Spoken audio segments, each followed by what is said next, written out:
Wahyu pasal 12. Tanda ajaib di langit, perempuan dan naga.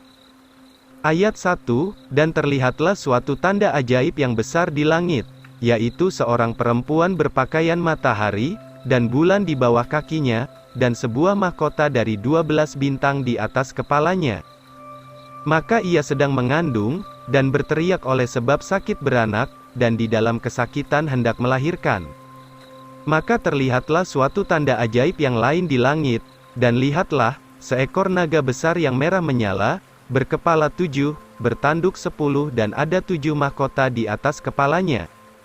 Maka ekornya menyeret sepertiga bintang di langit, lalu melemparkannya ke bumi, dan naga itu berdirilah di hadapan perempuan yang hendak melahirkan itu, hendak menelan anaknya segera sesudah ia dilahirkan. Lalu ia melahirkan seorang anak laki-laki, yang akan memerintah segala bangsa kafir dengan sebuah tongkat besi. Kemudian anaknya itu pun disambar, diangkat naik kepada Allah dan kepada tahtanya.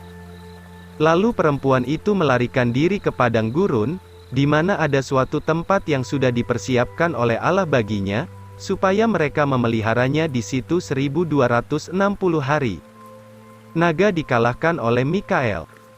Ayat 7, maka terjadilah peperangan di surga. Mikael dengan malaikat-malaikatnya berperang melawan naga itu, dan naga dengan malaikat-malaikatnya pun berperanglah.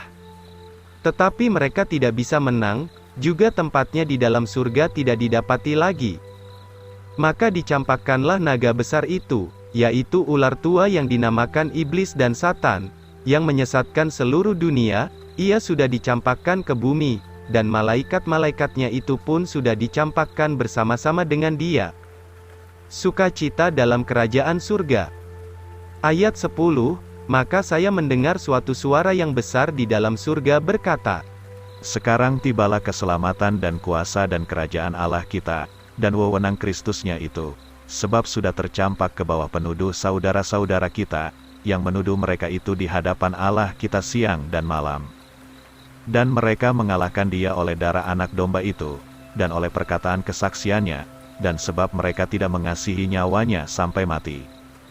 Sebab itu bersukacitalah, O surga dan kamu yang tinggal di dalamnya, wahai, bagi penduduk bumi dan laut, karena iblis sudah turun kepadamu dengan amarah yang besar, sebab mengetahui bahwa waktunya sudah singkat. Naga menganiaya perempuan itu. Ayat 13, dan ketika naga itu melihat bahwa ia sudah dicampakkan ke bumi, ia pun menganiaya perempuan yang melahirkan anak laki-laki itu. Maka dikaruniakanlah kepada perempuan itu 2 sayap burung nasar yang besar, supaya ia dapat terbang ke padang gurun ke tempatnya, di mana ia dipelihara selama 1 masa dan 2 masa dan setengah masa lamanya, jauh dari wajah ular itu. Dan ular itu menyemburkan air seperti suatu air bah, keluar dari mulutnya di belakang perempuan itu, supaya ia dapat menghanyutkannya dengan air bah itu. Tetapi bumi menolong perempuan itu, dan bumi membuka mulutnya, serta menelan air bah yang disemburkan naga itu dari dalam mulutnya. Maka naga itu menjadi marah kepada perempuan itu, lalu pergi memerangi sisa-sisa benihnya, yang memegang perintah-perintah Allah dan memiliki kesaksian Yesus Kristus.